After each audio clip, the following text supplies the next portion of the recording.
Story 1. A Parent's Love. We were all there that day, the day they released him. Me and Kent, Bonnie and Simon, Nora and Anthony, Dustin and Patrick and Darlene. We didn't bring the kids. I think it was Nora's idea to leave them at home, and it was Patrick's idea to go watch the release. Chad Lamb strode from the preso, and, wearing the smirk that had won us over 6 long years ago, he stopped at the gate. Spotting us, Dustin waved. Darlene raised a finger to her throat and slowly dragged it across in the classic execution motio, and Lamb scowled, exited the gate, and turned west, heading for the bus stop. There was an empty lot across from the prison where we waited by our cars. Lamb, I was happy to see, continuously echoed over his shoulder as we watched him walk away. He wasn't afraid, but he was cautious. When he disappeared from view, Nora said flatly, "It's time. We need to go to her now." 3 years ago, the kids had started having nightmares. They woke up crying, but would refuse to say why. They'd started making up an excuse to avoid going to school, and they'd reacted with AR around Mr. Lamb, their charming, engaging new teacher. Finally, over the summer, Patrick and Dustin had taken their adopted daughter Yuan to a counselor who'd convinced her to open up. Lamb had touched several other students. With a little more pressing, Yuan gave a few more names. Dustin and Patrick had gone to their parents, gone to us. It was hard. I didn't want to believe it, but Stan had been so scared. He'd evaded us, refused to answer the questions at first, but finally broke down. He'd been convinced he'd get in trouble, so Violet, Etta, and the twins Tyler and Beatrice Lamb had done a real number on them. The police had been wonderful. Slowly, gradually, the children built up their courage to testify. My stomach twisted as I recalled I let breaking down in tears on the stand in court. Poor, sweet Violet. Then again, Violet wasn't sweet anymore. She went from a shy, helpless 7-year-old victim to a 10-year-old black belt with a mean streak. 6-year-old Kayla had the meanest, toughest sister in school. If only Beatrice had been so strong. Once again, I thanked God it hadn't been my Stan, then felt horrible for the thought. I heard the car stop and looked up. We were in front of her shop. I could see the other parents waiting in front of the emerald door. "Come on," Kent said wearily. "She hates it when we're late for our appointments." The shop was crowded with books, animal bones, statues of gods and fairies, strings of strange plants, and several ancient weapons. The glass counter at the bar CK separated the public shop from the private meeting room. Darlene trudged to the counter and hit the bell once. A black curtain, emblazoned with purple eyes, was pulled aside, revealing Coda. "Hey, parentals, today's the day, ain't it?" Coda was always cheerful, no matter what. He had long, sharp teeth and nails to match, with eyes as yellow as candle flames. If I cared, I might have wondered what he was. The boy wasn't human. She had confirmed that. "I'll get the bone woman, 'kay?" Coda offered, disappearing back behind the curtain. "Come on," he called, and we followed, as we always had. Nora had found her. I never asked how the bone woman's might had been proven to me, and her effectiveness was all that mattered to me. We each took our usual seat around the bone woman's table and waited. Eventually, Coda returned, leading his master by the hand. The bone woman's glass eyes gazed sightlessly over us as Coda gently helped her into her massive throne-like armchair. She had a thick book, bound in a shining white material. We'd seen the book before. She'd shown it to us the first time we'd visited her, the Caligovie. Enificus, the darkest magic, one of only 13 in the world, bound in the flesh of a murdered priest, the stitching done in human hair, taken from a mother who died in childbirth, and the ink it was where, it and in mixed with the blood of a hanged man. "Are you sure?" she asked, breaking the silence. "We're sure," we said in unison. She nodded grimly, flipping the bow. "Okay," open to a page near the center. The iratus motus, the angry dead. Nora and Anthony looked grim and determined. Bonnie put her hand on Nora's shoulder. "Are you sure, honey? Completely sure? This is the only way to put things right," Anthony said, and Nora nodded. The bone woman shooed Coda away. "I will need the item," she said as he left. Nora reached into her pocket and removed a C-over necklace. A heart-shaped chuck of aquamarine winked cheerfully. In the fire and candle light, Anthony swallowed, tears in his eyes as soon as he saw the necklace. I remembered that necklace, Beatrice's Everite. She'd been wearing it even when they found her in her room, hanged by her belt. A news article proclaiming Chad Lamb's coming release from prison clutched in her hand. Nora regretfully handed the jewelry to the bone woman. The shaman took it, inspected it, and nodded. "Her soul has left a mark upon this object. It will work. It will call to her." Coda came back, holding several bottles, cans, and herbs. He dropped these unceremoniously onto the table, and then turned to a shelf in the room, fetching a brass pot from it.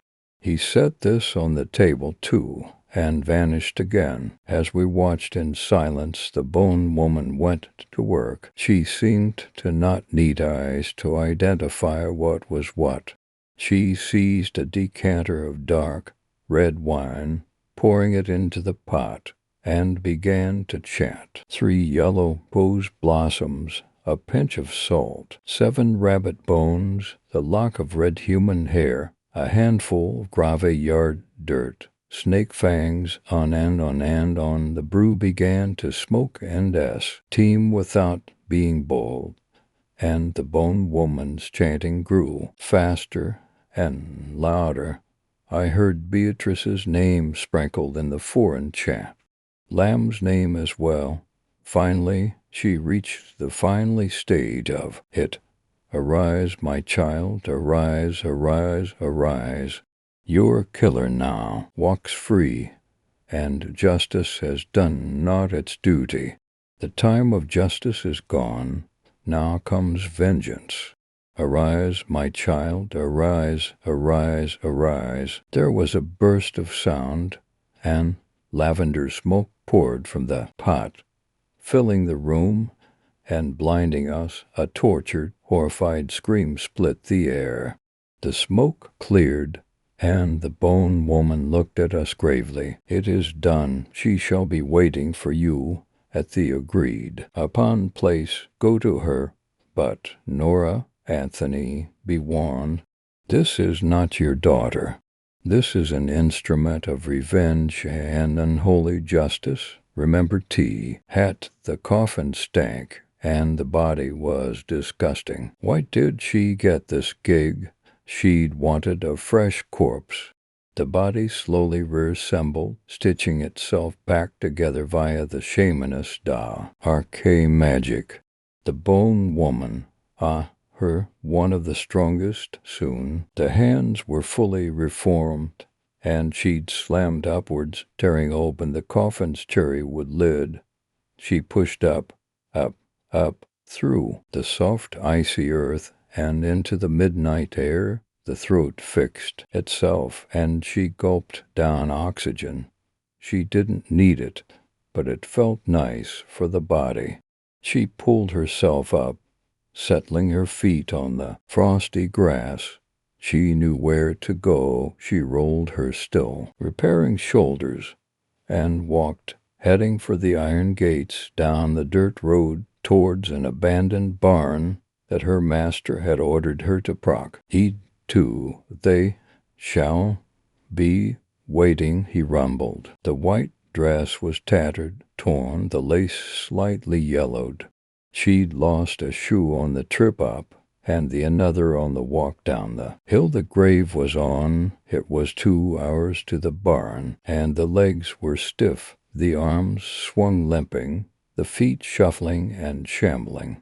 It grew to be too much effort to keep the mouth closed, and she let it fall open, the tongue lolling out. She felt restless. She wanted to rip, tear, kill, devour.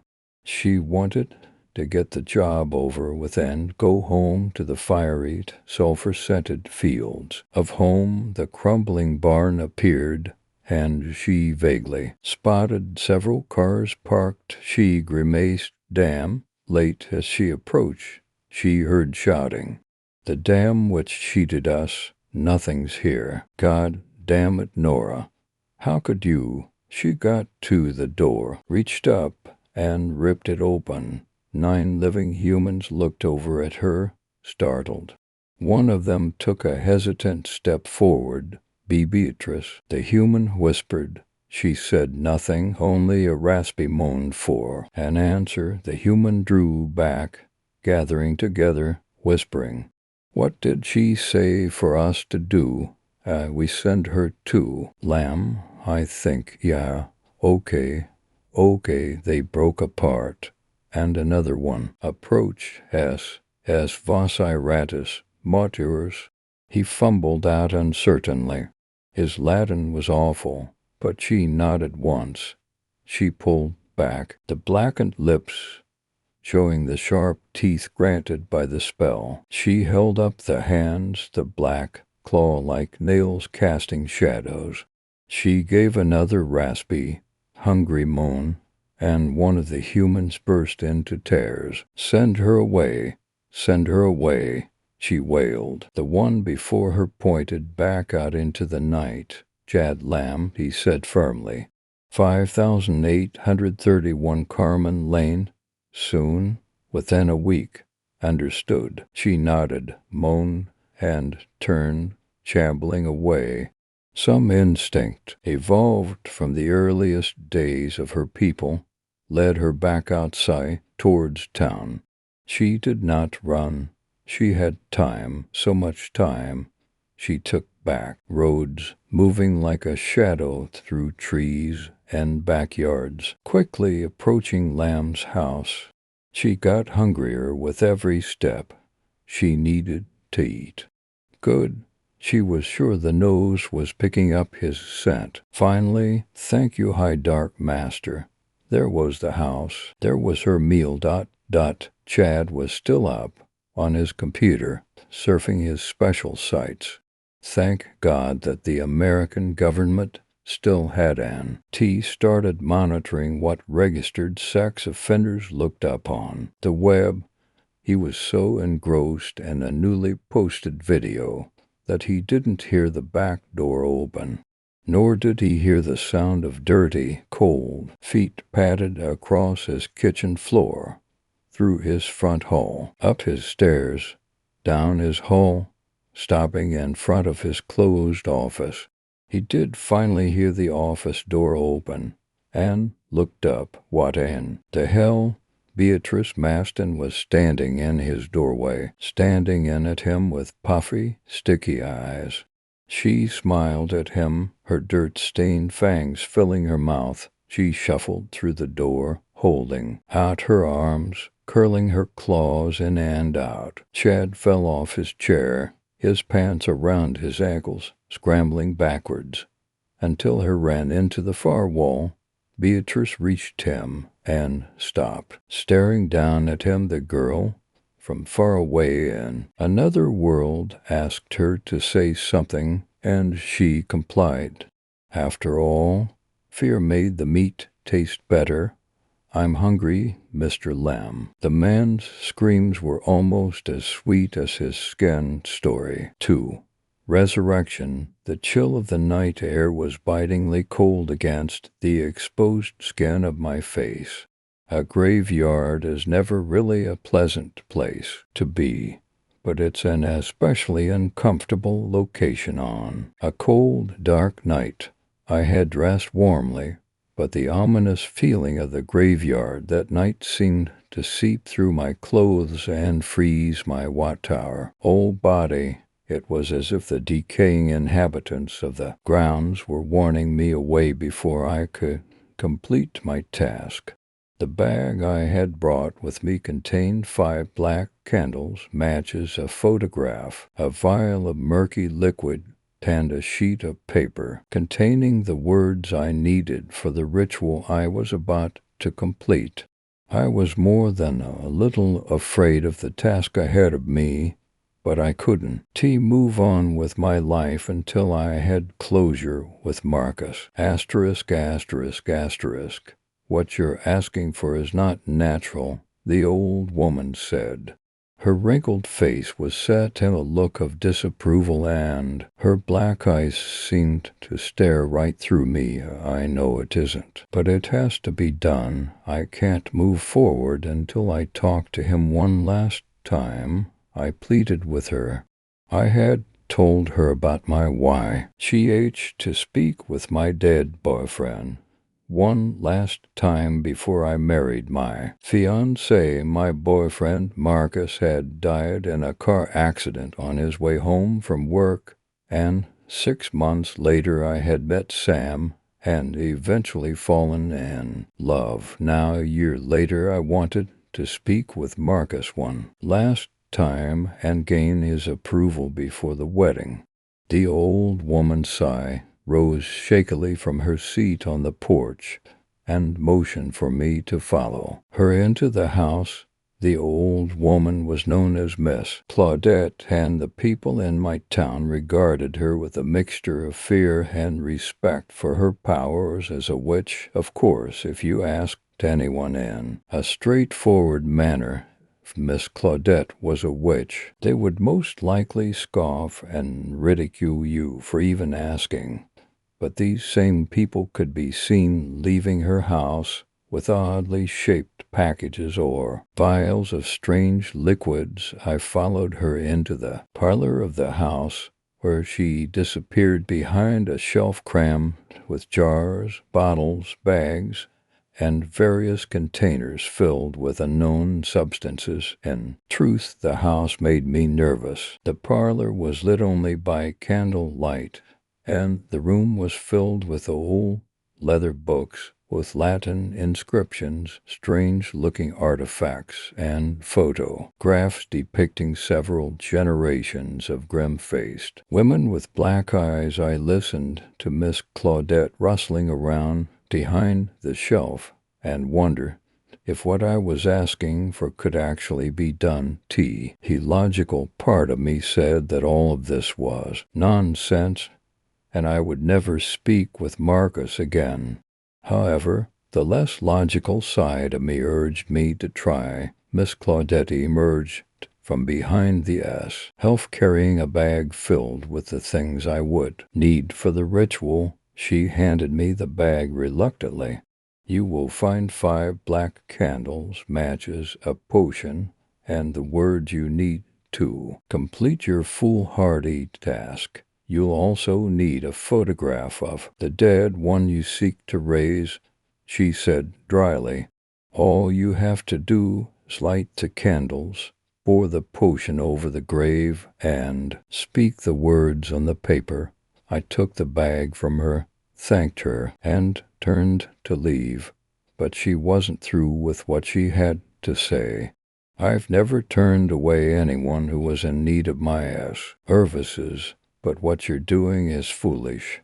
Girl, throw away any misconceptions you have about the dead being enlightened or pure. That bastard will be the same hard-hearted man he always was, she said coldly. I was startled by her words and slightly indignant. I loved Marcus, and he loved me.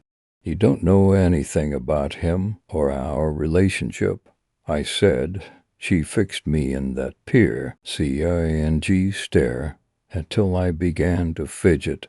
I know a lot of things, girl. I know that man would have given you nothing but misery every day of your life. If you would have married him, he cared for no one except himself. I know that as well as my own name. I'm not the only one who saw the way he jerked you around, or heard the way he talked to you when he thought no one could hear. What? My advice? Leave the bastard to rot, she said, walking back into her house and shutting the door forcefully. I was rooted to my spot in disbelief at the speech she had given me. Memories of a raised voice and hands that could turn from gentle to rough in the blink of an eye came to the surface, and I shook my head to clear my thoughts. Of course Marcus' temper could get out of control, but I never doubted he loved me. He was my first love, and I was sure he would support my decision to marry Sam and be happy again. Asterisk, asterisk, asterisk. I arranged the candles around the grave and lit them one by one. I prop D. Marcus' photograph against the tombstone and poured the vial of liquid over the grave. The liquid hissed as it met the ground, and the earth seemed to bubble where it fell. I took a deep breath and unfolded the paper Miss Claudette had given me. The air seemed to have gone still, and everything seemed to quiet. Unease began to wash over me. I could forget the whole thing, walk away, and marry Sam without stirring the dead. But at the same time memories of Marcus bombarded me. Memories of Marcus smiling at me, laughing at something I had said or done, holding me close to him as we cuddled together, or whispering always in my ear when I jokingly asked how long he would love me. In my heart of hearts I felt that I needed his approval in order to fully move on with marrying S.A.M. I cleared my throat and read the words on the paper. I call upon you, Spirit, rise from the earth. Speak with me and heed my words. I listened to the stillness around me, waiting for my words to take effect. The silence was so heavy it seemed to press down on me, making me feel claustrophobic and anxious. A vague stirring sound seemed to come from deep within the ground in front of me. I stepped back as the ground began to tremble and the once solid earth began to crack. I watched in fascinated horror as a decayed hen slowly pushed through the dirt surface. My stomach clenched when I noticed the class ring Marcus always wore on the ring finger of the hand. I was unable to move or speak, and as I watched another hand emerge, then the head and shoulders of the thing from under the ground broke the surface as the decayed form that was once Marcus pulled itself from the grave and stood upright. I began to regret what I had done. The thing shook the dirt off itself and stretched its arms and legs, slowly flexing its fingers and turning its head from side to side as if to make sure all its pieces were in working order. I looked on in horror as the moon came out from behind a cloud and fully illuminated the being in front of me. It was Marcus, but at the same time it wasn't Marcus. The potion had been unable to fully restore him to a lifelike state. His own thick brown hair was matted and full of dirt. The skin of his face was decayed, and I could see his skull through missing patches of skin on his forehead His once alert brown eyes were sunken back into his head, and a small growth of mold was visible on his lower lip. The rest of his body was, thankfully, mostly covered by ripped clothing, but the way his clothing clung to him suggests yet he was little more than bones. I tried to speak, and a little choked noise was all I could manage. Marcus turned to focus on me, his sunken eyes lighting up in recognition. "Sarah," he spoke, in a gravely voice that sounded as if his throat were full of the earth he was buried in. I was rooted to the spot and could only watch helplessly as he made his slow, stumbling way towards me. The closer he got, the stronger the stench of death and decay became. The smell was enough to make me gag, but I was still immobile with terror. He stopped in front of me, and I stared into his sunken eyes with wide eyes of terror. He lifted one hand slowly to graze the side of my face and run his fingers through my hair. I shuddered at the touch of his cold flesh against my cheek and fought to find my voice. "Marcus, I came here because I needed to talk to you one last time," I said shakily. He stared at me in silence, and I was unsure if he had been able to comprehend anything I had said. But then he leaned down close to my face. Just as I realized what was going to happen, I tried to turn my head, but it was too late. His deathly cold lips met mine, and it took everything I had not to scream. As I remembered the patch of mold on his lower lip, I forced my hands to cooperate, and I reached up to push him away. In a sudden flash of motion, he grabbed my left wrist with all the strength he had when he was alive. His eyes narrowed as they locked onto my new engagement ring. "What is this?" he demanded coldly. "That's what I wanted to talk to you about," I said as I tried to pull free of his grasp. "It's been almost 2 years since you died, and I met a really nice man named Sam. We're in love, and I want to marry him, but I wanted your blessing. I knew you would want me to be happy, but I wanted to talk to you one last time before I went on with the wedding." I rambled. I watched as his face softened, and he smiled down at me. I smiled back in relief. "Sarah, do you remember what we used to say after telling each other we loved each other?" he asked me in that eerie, choked voice.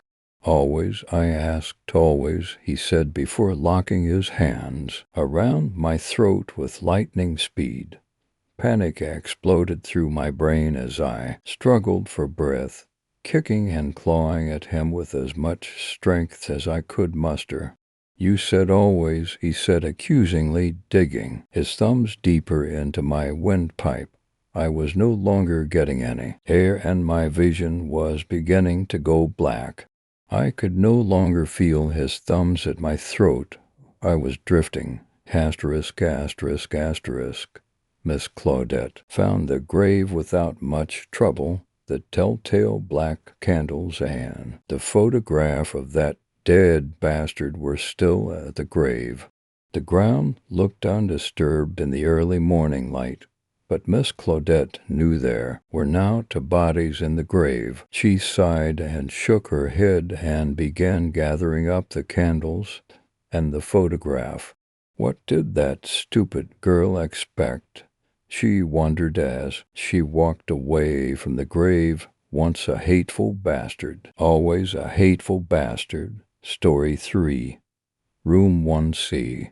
I lived in Unit 1B in an apartment building. It was on the 2nd floor, at the end of a hallway that leads to the other units, and I had the whole thing to myself, and for a while it was pretty good. Quiet building, decent rent, no problems with the landlords or other tenants.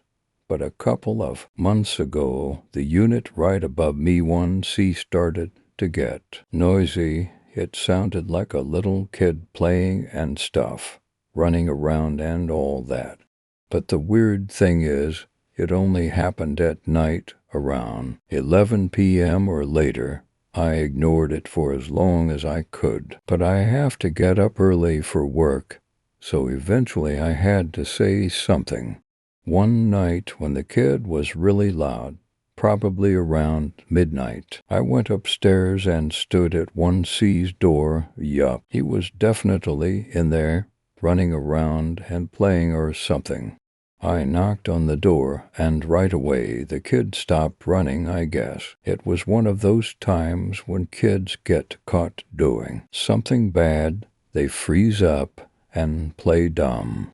I actually smile when I thought that, and I wasn't mad or anything, but no one answered the door, so I knocked again and said, "Hey, could you please keep it down? I can't sleep." No one answered. But the kid had stopped running, so whatever. I went back to my flat as I left. I could have sworn I heard something. It was like a giggle, but combined with a series of rapid, low-pitched clicks. I ignored it and went to sleep, but a few days later the kid was back at it. All hours of the night he was running up and down, making a hell of a racket. I didn't want to go and knock on the door again, so the next morning I went to the management office in town. They gave me the paperwork to file a noise complaint, and I filled it out then and there. But as I handed it back to the lady at the front desk, she took one look at it and said, 1C is vacant." I asked her what unit was above 1B, and she said 1C, and I was sure that was where the noise was coming from. But she checked her records, and sure enough, 1C was vacant. In fact, she still had the keys in a little set of cubby holes behind her desk. There were a couple of other people in the office, and they started to look at me like I was crazy. I didn't want to create a scene, so I left and did my best to ignore the kid, or whatever it was, for the next couple of days. But one night I woke up, and not because the kid was making noise. Something wet was dripping onto my face. I got up and turned the lights on, and saw that the ceiling right above my bed was leaking water, really dusty, dirty water. I called management's emergency number, and they sent a repairman over rig HT away, and I was pretty pissed off. My bed was soaked and filthy. I couldn't get back to sleep, and I had work in a couple of hours.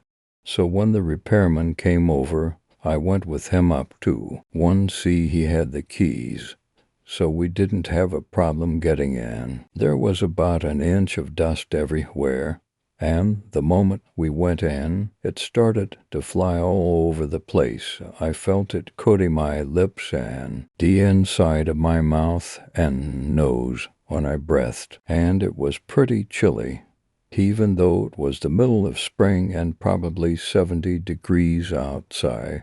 So me and the repairman pulled our shirts over our noses and headed through the living room and into the bedroom, which was right above my bedroom. There was a trail of water leading from the attached bathroom, and when we followed it, we saw that a faucet was on and the sink had overflowed. I looked back in the living room. My footprints were there and the repairman's, but that was it. We shut off the faucet, and since the repairman didn't seem too interested in talking to me, I let him vacuum up the water and fix the floor by himself. But I had to know what was going on. Had someone broken in? There's a dry-in pipe right next to the window in the bedroom, and it faces an alley, so I opened the blinds to check it out. But the window was locked from the inside, and it wasn't broken or anything. The only weird thing about it was that there was a single, dusty handprint on the inside pane, but the moment I breathed on it, it vanished. It was getting pretty early by then, so I headed out to J.T. whatever sleep I could. I didn't see anything else in the unit, but I'm pretty sure I heard something clicking as I left. Maybe it was the floor. I think something happened to the repairman, Becca. We had a couple of issues in the building and management had to hire a contractor to fix them. He didn't come back until a while later, and even then he was coughing and wheezing all over the place, but things were quiet on my end, and I didn't have any more problems with 1C. Not until a week or so after the water incident. It was really loud that night, like really loud. It was like the K. It was jumping up and down and stomping around. There was that weird giggling noise, too, mixed with those low-pitched clicks. I still have no idea what they were. Anyway, I had just about a new GH of it. So I stormed up to 1 Chelsea and started to bang on the door. I shouted at whoever was in there to shut the fuck up and let me get some sleep, and that was when someone told me to calm down. I must have woken up half the hallway because they were all sticking their heads out of the doors and staring at me. I asked them if they heard anything, and they said no. 1C was vacant. I asked him if they were making any noise, and I must have cursed again because they told me to go back to sleep or they were going to call the cops. I didn't really have a choice, so I did what he said. The next morning, I went to management to thank them for dealing with all of my complaints. I apologized for the night before and promised that it wouldn't happen again, and then I gave them a box of donuts. The lady went to go and give it to the rest of the workers, and when they were picking out which ones they wanted, I reached over the desk and grabbed the keys to room 1C. I chatted with THM for a few minutes and then headed to work. I got a flashlight on my way home and a surgical mask for the dust. I'm not sure what I meant to do, but that night, when I heard the little motherfucker stomping around again, I went up the stairs, put my mask on, unlocked room 1C, and went in. I left the door open to get in some light from the hall, but the entry to the S-boot is a tight turn, so it didn't do me much good, and when I went into the living room, it slammed shut behind me anyway. It was really dusty in there and really dark. I wouldn't have been able to see a thing without my flashlight, and the weird thing is, even though the windows were in the living room were closed, there was a lot of air moving around. It was making the dust fly all over the place.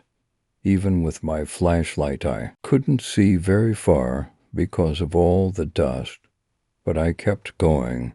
There was nothing in the living room, nothing in the closet, nothing in the kitchen, so I went to the bedroom. The moment I stepped in, it got freezing cold. I could see my breath in the air, and the dust was still going nuts.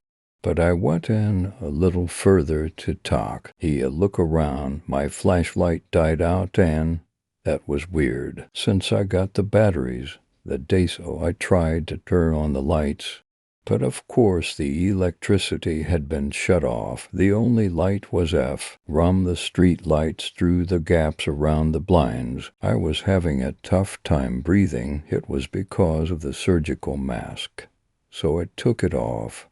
But it was so dusty that it didn't make a difference one way or the other, and I was getting really, really cold, and nothing was there, so I decided to go. I turned around And that was when a lot of dust gathered in the air in front of me. It wasn't like when it was just floating. It was definitely collecting in the shape of something. But I couldn't see and I couldn't breathe.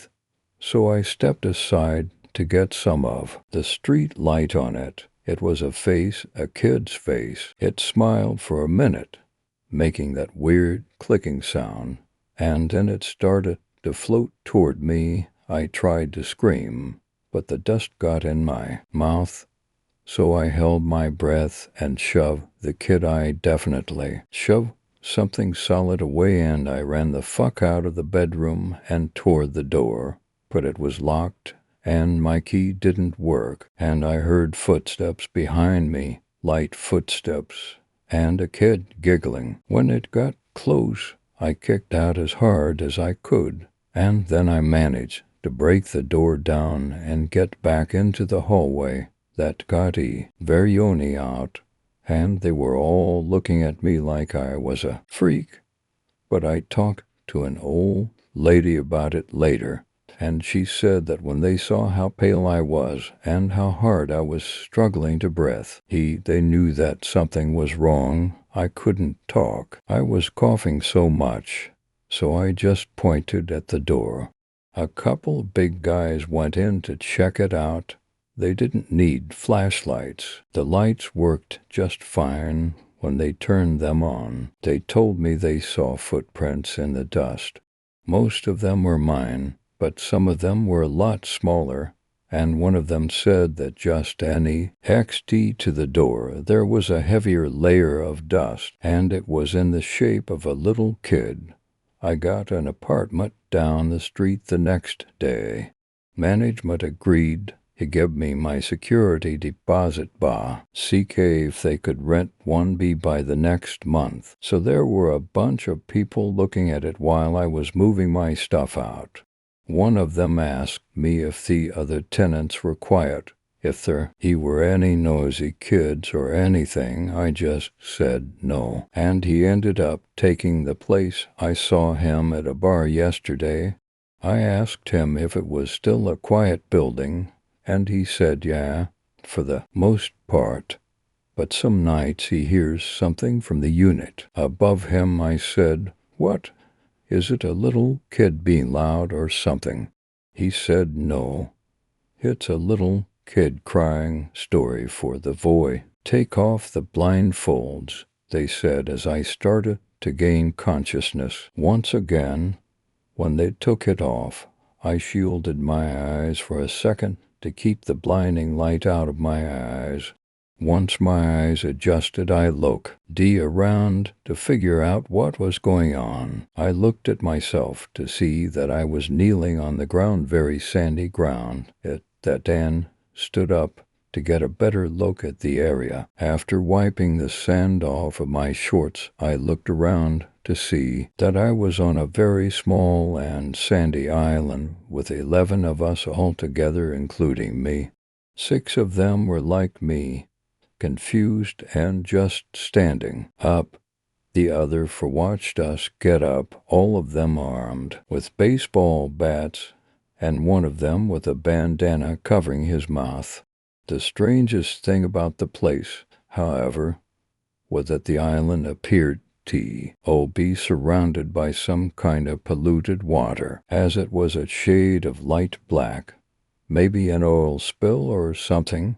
"Oh no," one of the others exclaimed to no one in particular. No, I already did this once, and I am not doing this again." With that, he charged towards the armed guy with the bandana, who simply took 3 steps out of the way, causing the man to end up tackling an armed guy behind him, sending them both in the water. I expected a splash and instinctively covered my face to avoid the dirty water from getting all over it. Except there wasn't a splash. I glanced back just in time to see their feet drop down into the water. I walked over and peeked over the edge carefully to see both of them silently falling and falling and falling and falling until no one could see them anymore. The guy in the bandana, who was glancing over the edge at this point, swore to himself, presumably from the loss of one of his few men and one of his prisoner. Yes, what the one of the other prisoners asked. At this point all of the other prisoners, except for me, were looking around in hopes of an answer from one of the three other captors who, as you would expect, were a bit more alert this time. Well, that isn't exactly how I wanted this introduction to go, but I guess we'll just have to live with it, the man in the bandana said, still glancing over the edge. I felt like pushing him down. There were the other two, but for some reason part of me said to stay and listen to what he had to say. Welcome, gentlemen, to the voy.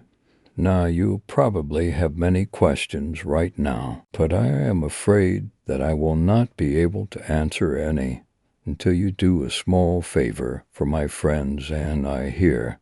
If you would please look behind yourselves. All five of us turned our heads to see the impossible. There were objects just floating in the middle of the air. Planks of wood, blocks of concrete, boulders, and many other solid objects were suspended in the air. They all seemed to be lined up in a way, and they all slowly ascended upwards. It was like a bridge or a path that had a lot of gaps and was made of many different materials. At the zenith of this path was some strange orange crystal that shined in the sunlight. That orange crystal that you see is called the voy crystal. As you can see here, the path too. It is very dangerous. That is why we gathered you five here. We wish for you to jump and climb the objects and obtain that crystal for us. If you can do this successfully, then we shall return you to you, our home. You will never have to deal with us ever again. That last part didn't seem very truthful to me, considering how that guy exclaimed how he already did this once before, and then proceeded to tackle one of the armed guys into the void with him. What if we fall into this void thing?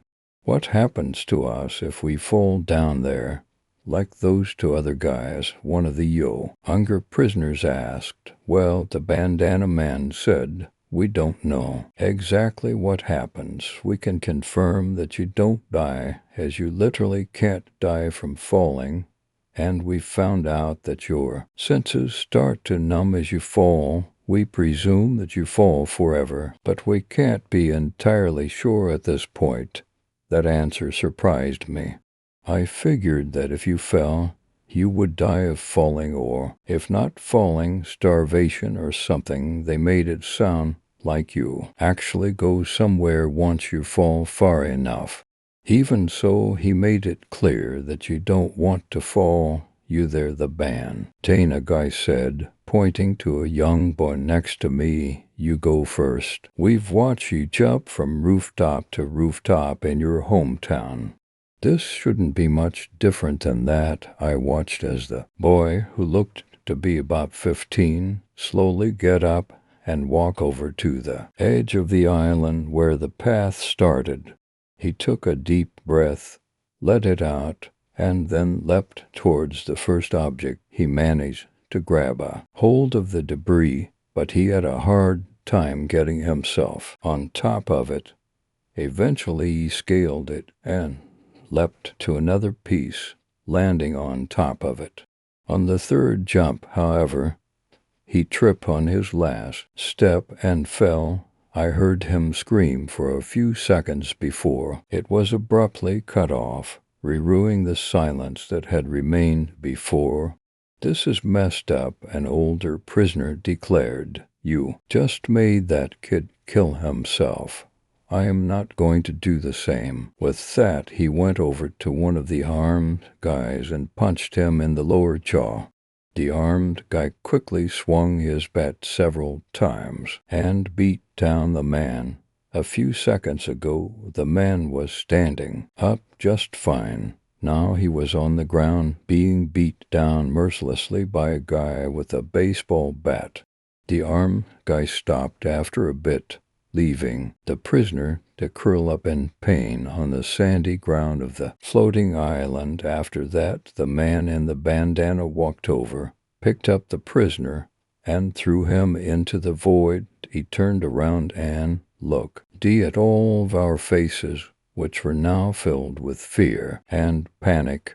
"All right, let's see who should go next," he said, walking in front of each of us. "Eeny, meeny, miny, mo, catch a tiger by the toe. If it hollers, let it go. Eeny, meeny, miny." His finger was pointed at me with the last word coming out of his mouth. "Mo, you can go next," I gulped and felt a part of me die. Reluctantly, I walked over to the start of the path and looked at all the floating debris.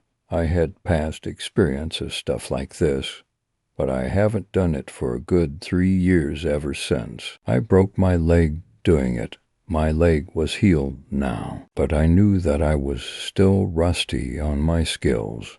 Nevertheless, I took a few steps back and sprinted forward. I leapt forward and landed on the wood plank. I looked over to a block of concrete to my right that looked like it had been ripped out of a sidewalk. I jumped and managed to grip onto an end of it. I began pulling myself up, which turned out to be quite an effort considering that there was nothing on top of the concrete block to grip onto. It took me a few minutes, but I finally managed to get myself up onto the block. I looked towards the void crystal, glowing brighter as I ventured closer towards it, and saw it was only 4 things of debris away. This was where the young boy had failed, however, and I was fearful that I would suffer from the same fate. I took a breath and looked at the next floating object. It appeared to be a metal door, but it was tilted at a 75-degree angle. I would have to grab onto the top of the door to prevent myself from sliding down it and straight into the void. I took 2 steps back, ran forward, and jumped right at the edge. I landed, but instantly I started sliding down the door as I failed to grip onto the top. In a panic, I tried reaching up to get a grip even though I knew it was pointless. Half of my body was already off of the door when I realized in that split second that I could grip the doorknob. I got one hand on the knob and held on for dear life. A few seconds later, I had most of my body dangling off of the door, my arm feeling like it was being torn as it was the only thing holding my whole body weight. Quickly I got my other hand, the doorknob, and there I was, both hands gripping onto the doorknob and me just dangling there, unable to get a better grip than the one that I had right now. I was stuck. There was no visible way for me to get a grip on the top of the door from here without getting myself killed. LED. Behind me, I heard a commotion going on. I tilted my head back towards the island to see what was happening. The 3 prisoners were trying to fight the 2 armed guys, while the man in the bandana simply watched it go down. From what I saw, it seemed like the prisoners were losing and would probably be thrown into the void. Nobody would be getting the crystal, at least no one in our group. Knowing there was no hope for me and that I was just stalling the inevitable, I let go of my grip on the door and accepted my fate. Once I was in the void, everything around me just turned black and all other things disappeared. Just pure blackness. I couldn't even see my own hands when I held them out in front of me. After a few minutes in the void, I didn't even feel like I was falling anymore, just kind of floating, suspended in nothingness. Slowly, I realized that I was losing my senses. I couldn't see, I wasn't hearing anything. I didn't feel the wind on my back from falling anymore. I had lost complete touch with the world. Eventually, I started feeling lightheaded and very tired. I closed my eyes, or at least I think I did, as I couldn't feel or see anything and started drifting off into sleep. At least I would be sleeping my way to death. "Take off the blindfolds," they said as I started to gain consciousness once again. And they took it off. I shielded my eyes for a second to keep the blinding light out of my eyes. Once my eyes adjusted, I looked around to figure out what was going on. I looked at myself to see that I was on the ground, very sandy ground at that 10. Stood up to get a better look at the area. Story 5, Heaven's Fall. The laughter stopped, and silence shivered throughout the theme park. A crowd gathered around the scene, and the painted faces of smiling families were turned to horror as they stood and stared. Sirens echoed in the summer air, and ashen staff tried desperately to calm the public at the time. The papers were calling it the worst disaster to have ever occurred on a theme park ride, and I dare not question the truth of that statement. For although 6 years have now passed since the no explanation has been uncovered for what caused -1 people to fall to their deaths. Instead, a series of strange legends have built themselves around the rye, and as such the truth of what happened will likely never be properly known. The ride in question was Heaven's Fall, a monstrous drop tower piercing the sky above the World of Adventure's theme park. Built upon dark religious imagery, the ride was said to resemble the fall of an angel cast out from heaven above. Riders were slowly lifted skyward, then after an uncomfortable pause at the summit were dropped back to earth at the mercy of gravity. The ride was painted in a deep, glistening black, and was adorned with sculptures of dying angels, their wings broken and their arms reaching forever to heaven. The accident happened on the first and only time the ride was used. It was mid-morning, and yet the queue line was already bursting with people, all waiting to try the newest attraction which dominated the line of the park. Before long, the gondola was filled with 8 nervous riders, and each pulled down an overhead restraint that covered their shoulders to keep them in place. After this, Heaven's Fall clanked and whirred into action, slowly propelling the illumined riders hundreds of feet into the air. It is frightening to think of what happened next. As the gondola paused at IT's dizzying summit, the restraints which covered the riders' shoulders lifted upwards to their original places. It was as if they had been mechanically unlocked and had returned to the previous overheat position that they should have returned to when the ride had completed. The riders screamed, grasping to pull the restraints back down, yet finding them firmly locked into place. The ride operator hammered at buttons, urgently trying to stop the ride as terrified witnesses ran from the queue. Nothing could be done. The ride dropped to earth as it was programmed to do, and all 8 people were thrown forwards, down onto the hard concrete below them. Today, Heaven's Fall is rusting and silent, still standing amid busy rides and attractions, but cordoned off from the rest of the park.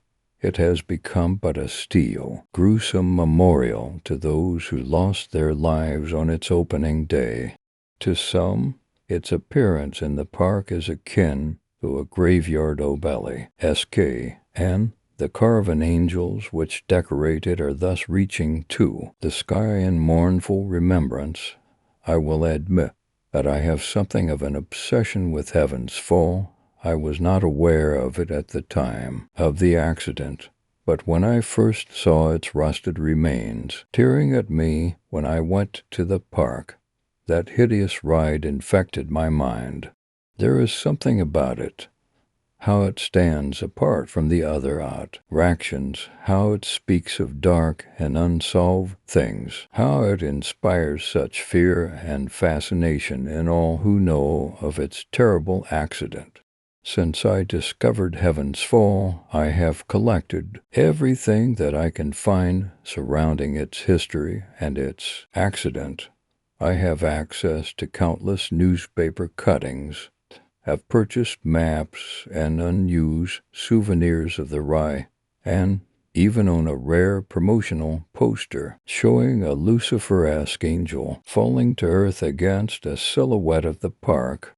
Yet what fascinates me most about Heaven's Fall are the strange stories that are told of the ride.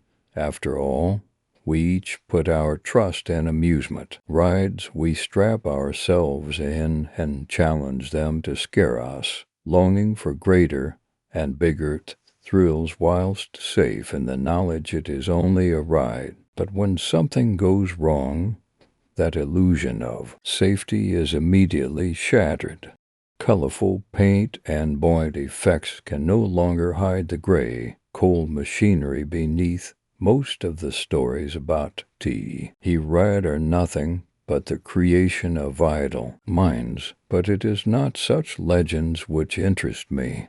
Instead, I have found a number of persistent beliefs which all seem to be based on a few distinctive tales. The first of these is the most common. Before the attraction had reached completion, a range of promotional advertisements were released to spread awareness of the ride. Within days, fundamentalist groups had spoken against what they deemed as objectionable imagery for the new attraction. To them, the representation of falling angels was essentially diabolic in nature, and many campaigned for the theme to be changed. Some even went as far as to claim that such a ride was evil, and urged the populace not to visit the park. Further to this, fanatics had previously been arrested for breaching the walls of the closed theme park and attempting to hang banners on the ride. As such, the first legend of Heaven's Fall was formed in the minds of a public craving answers. Some believed that the ride had been tampered with, and that the accident was in fact orchestrated by madmen blind on religious fury. This belief was later strengthened by the family of one of the deceased riders. They trusted not in the doctrine of those who called the ride and its theme evil, and publicly affirmed their own belief that the bastards probably made it go wrong themselves. A similar theory is darker in motive, yet to some it is closer to the truth than any other. The creator of the ride, Mr. Nicholas Beringer, was thought by some to have purposely programmed the restraints to fail. It was no accident. A contact from within the industry told me Beringer knew it was going to happen. This belief is strangely shared by many who work in the field of amusements, where Nicholas Beringer was known as radical. It was said that he wanted his ride to be infamous, that he wanted the fear people felt when riding to be real and not falsely manufactured. In a rare interview that I own on cassette tape, Beringer says that his latest creation is not supposed to be mild entertainment. I want you to fear for your life up there. A further legend about the ride is more metaphysical in its nature, ignoring Beringer and the possibility of willful tampering. Some believe that Heaven's Fall truly was an unlucky attraction. Again, this Washington is most likely born from the speeches of religious preaching about the rye, but also seemed to have existed before such fanatics even knew of its existence. Construction workers reported nausea, and some felt that they were being watched as they worked on building the new attraction. Furthermore, odd things were said to occur on the site. Tools would disappear, and workers were plagued by hideous dreams of such a nature they dared not speak of their content. On more than one occasion, the team found bolts they had firmly fastened to have came undone during the night, and at least a worker had quit his job after seeing something he refused to tell of. In recent years, these stories gained ground once again after scheduled work was carried out on the rye. It had been 3 years since the accident, and the park had decided that suitable answers would not be reached for the cause of the deaths. Therefore, the ride was set to be reopened, but further malfunctions forced it to be abandoned. It is unknown exactly what these failures were, but it is thought that experts were left baffled after a series of technical aberrations rendered the ride unsafe to work on. When this information reached the public, earlier rumors of bizarre events led some to once more label the attraction as cursed. I dare not comment on such beliefs myself, but I will admit as to feeling something of grotesque iniquity about the rye. It is part of what first attracted me to it. How it watches over the rest of the park, a gloomful imprint against an open sky, where on many days I have seen families approaching members of staff and asking why the ride is not open for them. Some even try to find their way to it, opening up their colorful maps and wondering why it is not signposted.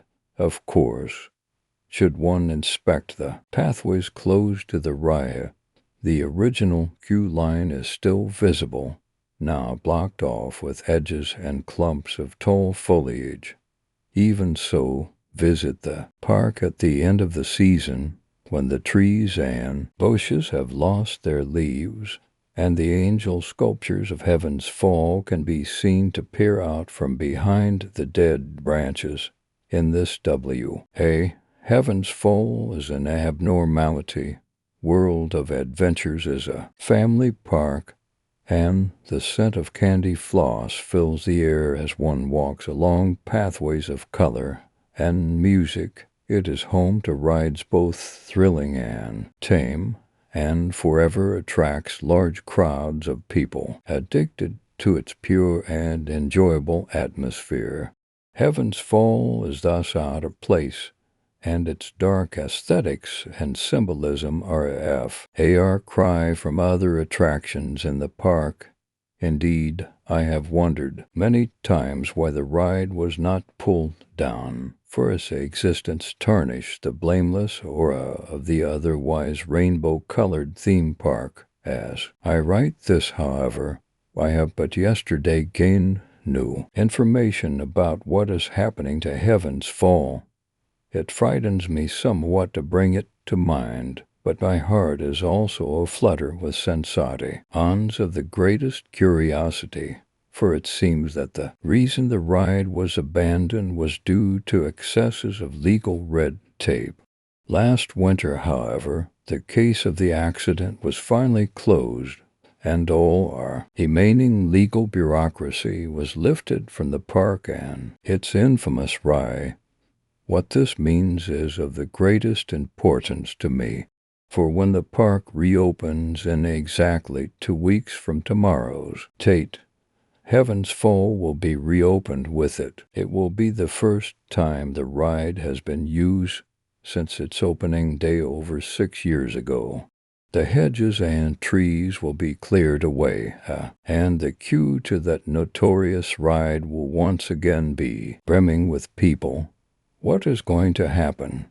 The park must be satisfied the ride is safe, but with something as rich in rumor and fear as at towering ride named Heaven's Fall, it is all but impossible to be sure. There is but one thing I know for certain about the reopening of Heaven's Fall. I will be there, and I will arrive in such plentiful time as to make sure that I am the first in line. Therefore, when I am admitted to that monstrous attraction, I will be the first to sit in its seat. Since the time 8 riders were dropped to their deaths, it is possible, of course, that nothing will happen.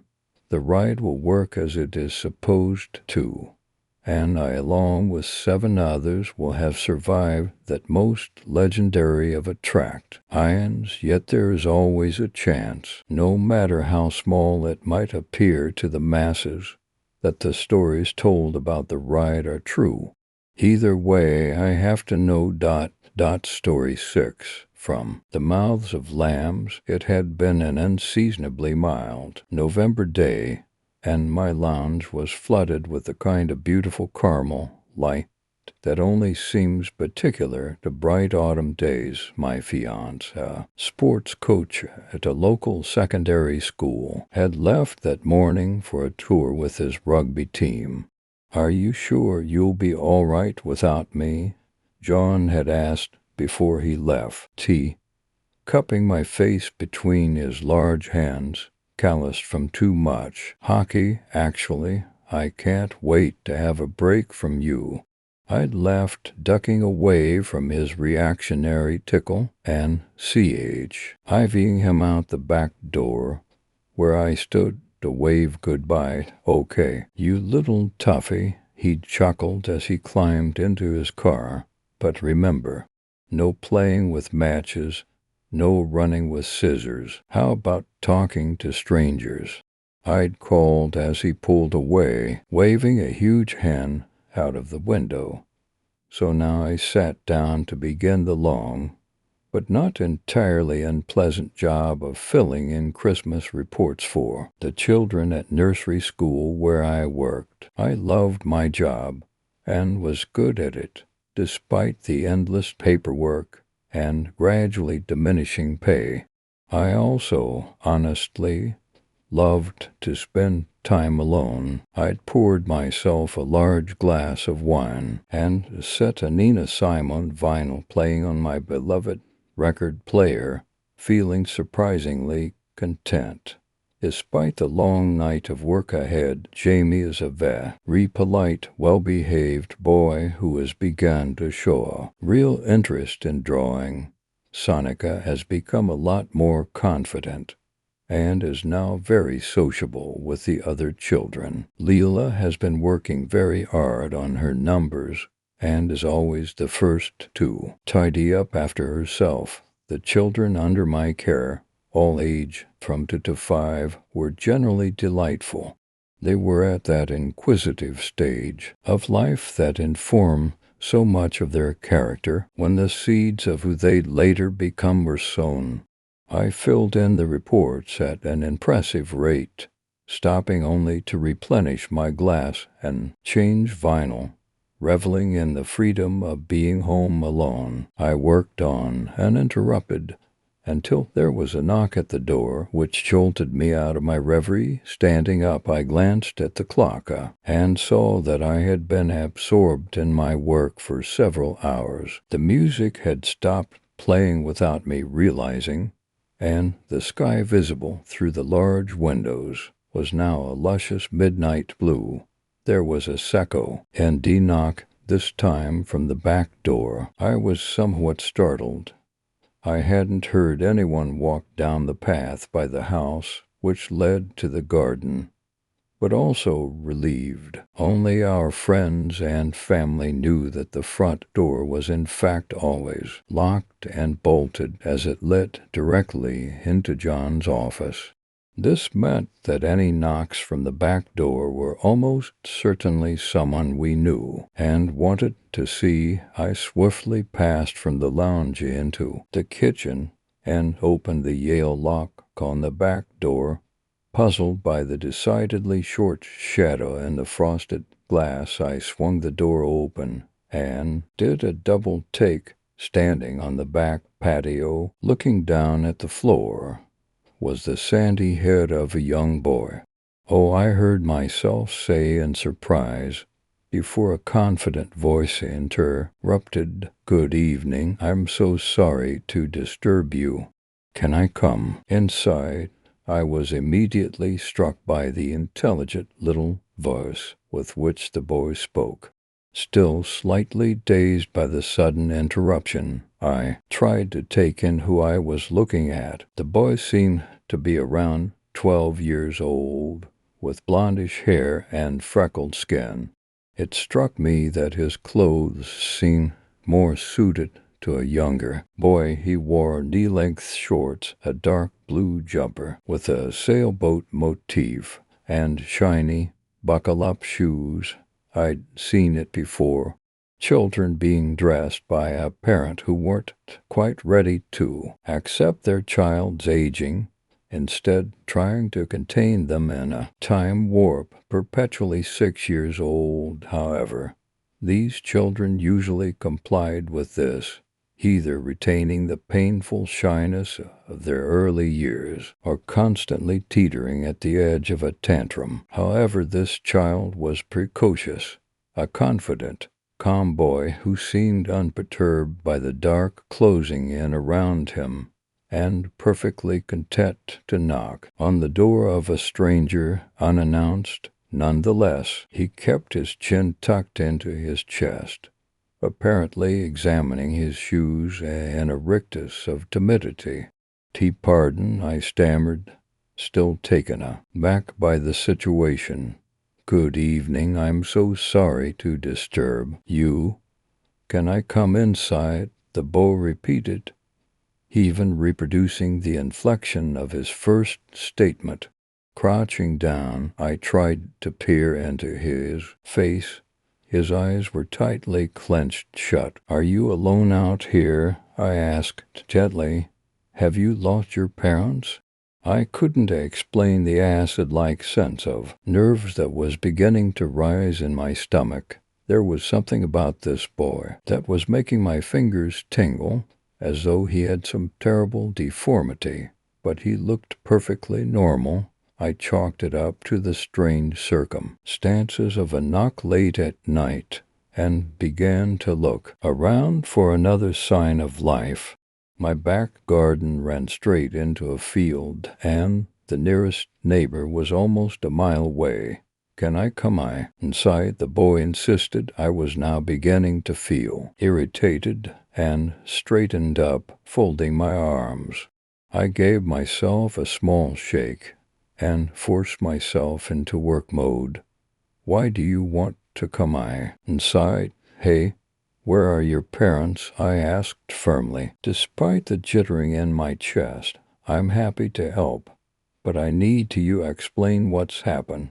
There was a pause, and I got the distinct impression the boy was deciding what to say next. It was similar to when I found kids stealing biscuits from the nursery kitchen. I could practically see the cogs turning to generate an excuse. His shoulders rose and fell with his quick breath, and his fists clenched in anticipation. "You promise you won't be angry?" the boy said in an expressionless voice. It was almost as if he was reading the phrase aloud for the first time. He asked flatly, awkwardly. The roiling in my stomach was now decidedly fear. "I'm sure there's nothing to be angry about." "Okay," I said, crouching again and trying to look into the little boy's face, his eyes still tightly clenched. "Just tell me why you're wandering about here, and we'll sort it out." My imagination was beginning to run wild with the shadows. I began to imagine this was simply a decoy, that he was part of a gang waiting just beyond my line of vision to run into the house. Or maybe he himself was a thief. Careful. Why disguising himself as a child? I was beginning to panic when the boy suddenly seized my hand. His fingers were cold and dry, surprisingly strong. Slowly, as if he was balancing something on his head, he began to raise his face to mine and open his eyes. I understood why he'd kept his eyes shut.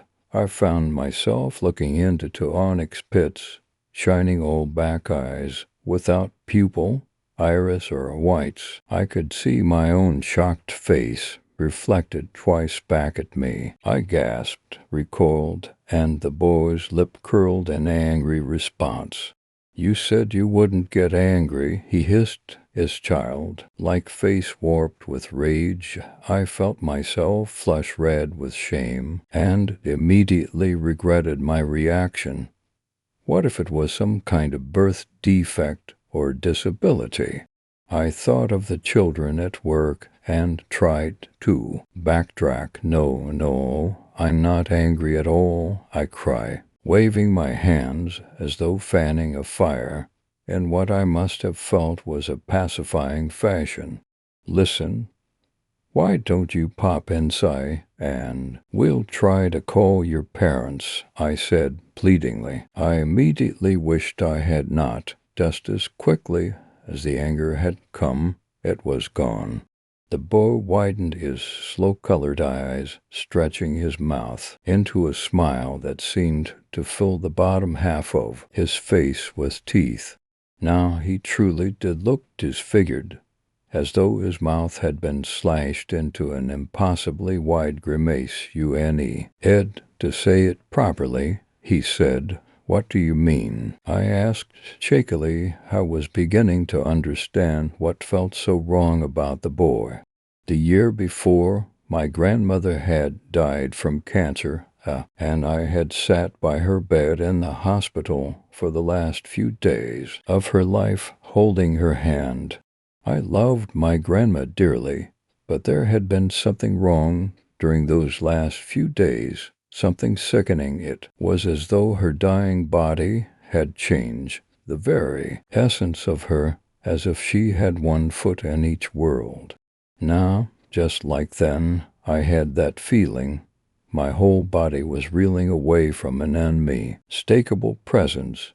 "Death, what happened to you?" I breathed. My own words surprising me, asked me inside. "I'll tell you." "No, ask me inside," he whispered, read insistently, now calm and compelling. He already knew. He'd convinced me. His huge black eyes were now moist, filled with anticipation.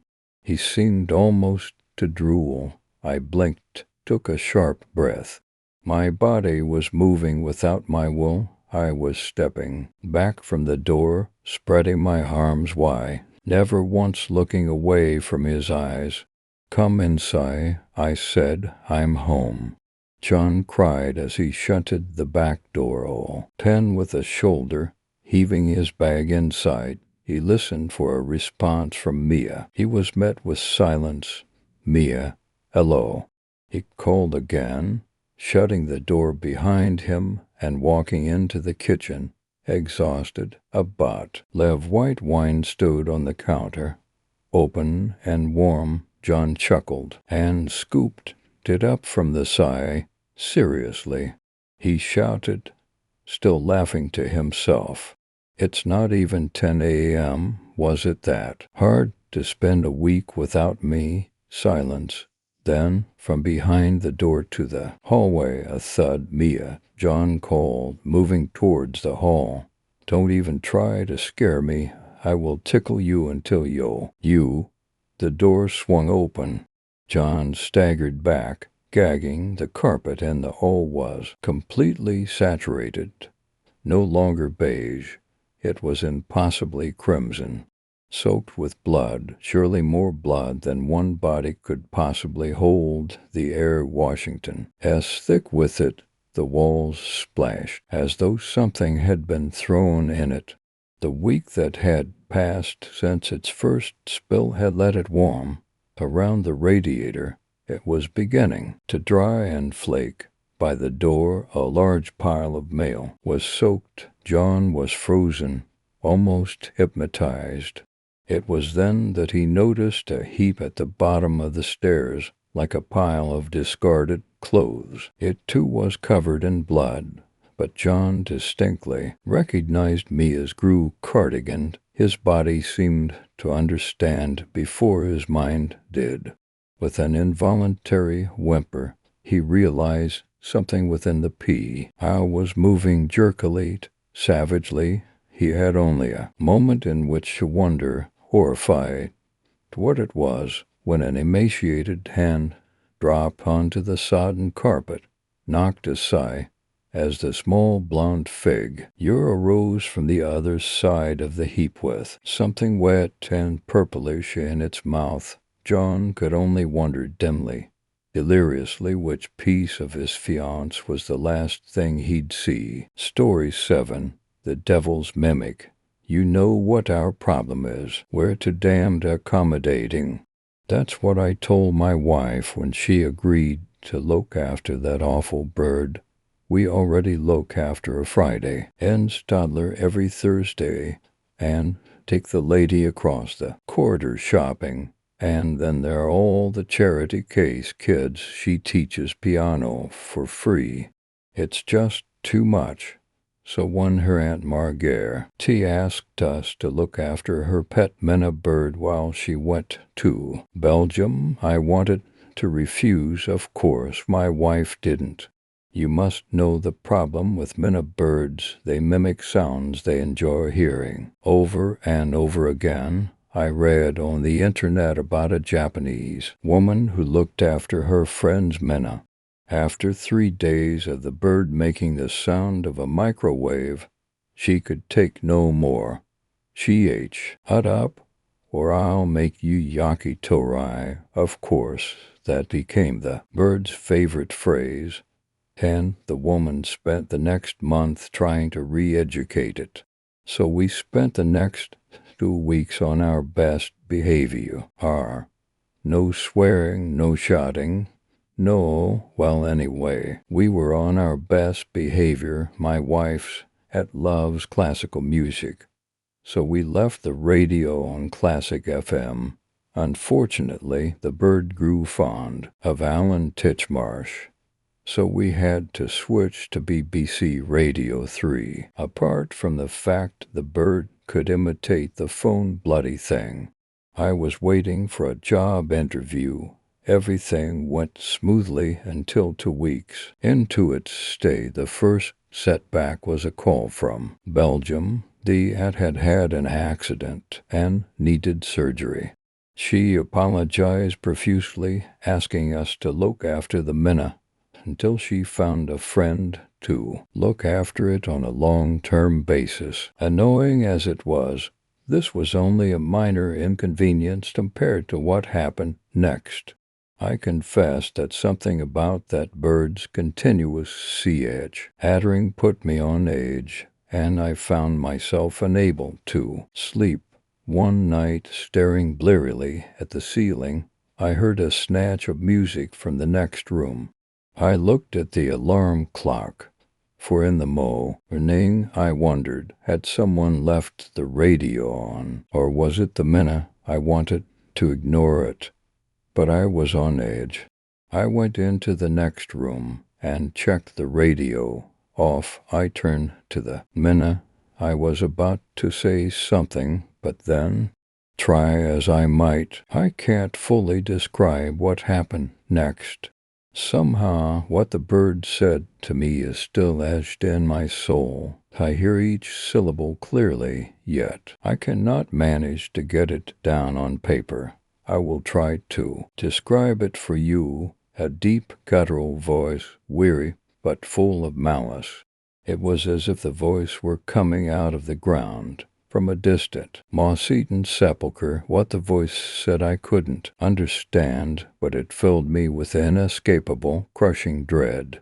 It was both completely alien to me and yet at the same time instantly recognizable, as if I had known that voice since birth. In a moment I was back in bed, the covers pulled over my head, quaking as if my spine had turned to jelly. My wife, mercifully, is a heavy sleeper. Twice more that night I heard the snatch of music, and then the voice. Each time the voice sounded nearer and nearer, and I could not help shivering.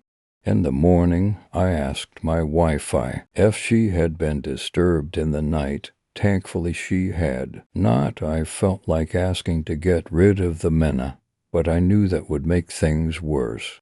To be fair, I had been complaining about it for 2 weeks, and my bizarre story would sound contrived and only make things worse. When she went out to piano lessons, I took a moment to think. Perhaps my dread last night had been born of the darkness, the sleeplessness, the aggravation the bird caused me. I needed to know whether my fear was justified. I needed to know what the bird was saying. I got an MP3 recorder ready and waited for the bird to speak again. It had plenty to say, mostly Groucho Marx, for some reason, but never repeated the spectral voice. It was only at 4 o'clock the next morning that I heard the touch of music and knew what was coming next. I grabbed the recorder, set it running, and rushed into the next room. I heard the voice of a woman. Go, out goes he. I recognized that. It was from an old black and white movie we had watched that evening. Slightly apprehensive, I adjusted the volume slightly and held the recorder to the bird. It cocked its head to one side, looked at me questioningly, and began its dark recital. I shuddered as I heard the deep voice relayed by such an innocuous form, and yet carrying behind it all the malice of hell. But deep down, I felt I was winning. I had a recording. The bird went through it act 3 times in about 2 hours. The music, the woman's voice, then that deep, haunting muttering, and I recorded it each time. The next morning, I listened to the recording as soon as my wife left for work. In the daylight, I was able to recognize the music as part of Walton's facade, but I was still sickened as I listened back to the voice. Stupid as it sounds, I was also happy that the recording had turned out so well. As I left, I said cheerio to the Mena. Tell them Groucho sent you. Reply, the bird. I don't get what it sees in Groucho Marx. I spent the day taking my recording around to find out more about it. I took it to the library, the local language college, the Cultural Institute, even the sushi bar. In case it was Oriental. In all cases, no one knew or had ever heard the language spoken. Also, in all cases, they looked deathly pale when they heard the recording and asked me to turn it off and leave immediately. In fact, the sushi bar offered me some free maki if I promised never to come back, so that was a plus. But I still had no progress to show. As a last resort, I decided to try the Catholic cathedral. The cool stone floors and mosaic walls gave me welcome respite from the sun as I entered. The cathedral was dark as night inside, with light emanating from the canopy above the altar, like a tent on a hilltop. I looked around and gave a jump as I saw the priest sitting at the information desk.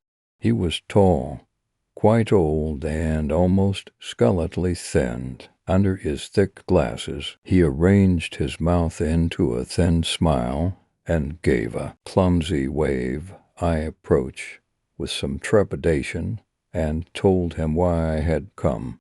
He listened to the recording in silence, his face displaying signs of recognition. Then he said, "Where did you get this?" I explained about the minnow we were looking after. He considered this for a second, excused himself, and sauntered off. He returned with another priest, younger and rounder, with a walrus mustache. He listened to the voice for a second before asking to see the minnow immediately. I took both priests to the flat and made them a cup of tea, and the three of us sat in silence, watching the bird. Once again, the bird never repeated the sepulchral voice. It seemed only to do it at night. The younger priest made no movement, nor sound as he listened, whereas the older, skeletal priest waggled his hands appreciatively every time the minnow mimicked Groucho, sometimes wheezing in appreciation.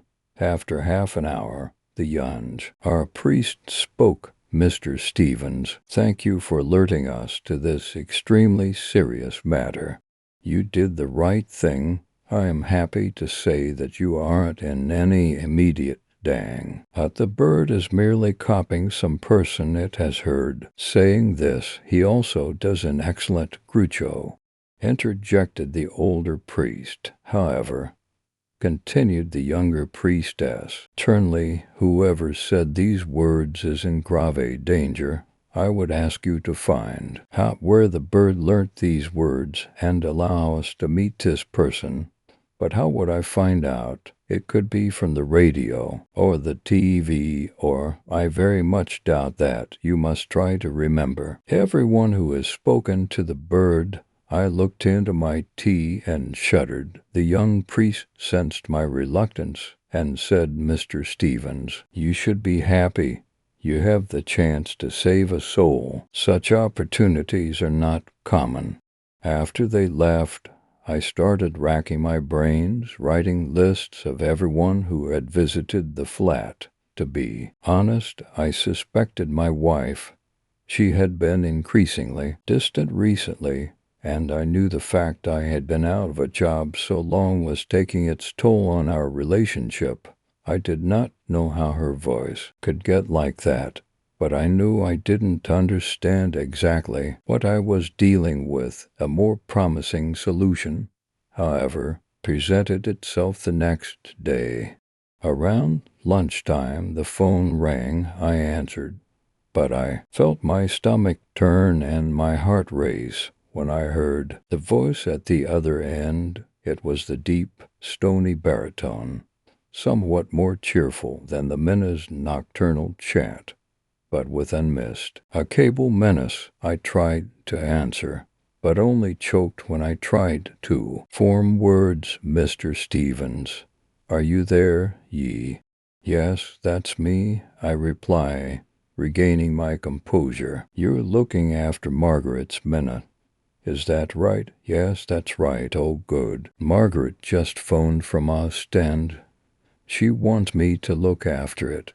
Can I pick it up tomorrow from your flat for p.m.? Yes, of course. See you tomorrow at 4. Of course. How did I miss that? It wasn't someone who came to this flat. The minnow had learnt it from a friend of Aunt Margaret. I felt relieved, but only for a second. Was Aunt Margaret involved in? I didn't know, but I did know this friend of hers was some way involved. Now I had to face this man, this unknown terror.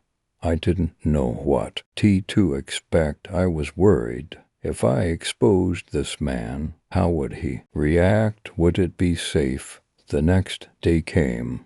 A monstrous summer storm had gathered, and the London sky was dyed dark green by the sapphire and rain thrashed to windows and cried miserably as it slid into the gutters. It was a Thursday, so we were babysitting again. This was bad timing, as I didn't want the baby there when I confronted the stranger. I looked anxiously at my watch to 10 to 4. I shivered. One part of me wanted to just hand over the bird. Don't mention anything about the odd incantation. After all, Why should I believe anything the priest told me? I knew what I was going to do, but then I heard the music, that little snatch of music, so simple, but the precursor of that demonic voice the baby Gerg led happily on the sofa. I didn't want someone so young to hear that voice, so I rushed to the bird. Now it started speaking in the woman's voice. I felt my heart leap into my throat. My first thought was to throttle the minnow, but I was interrupted by a voice, that terrible, dark voice. Every fiber in my body wanted to scream. The voice had come from the baby,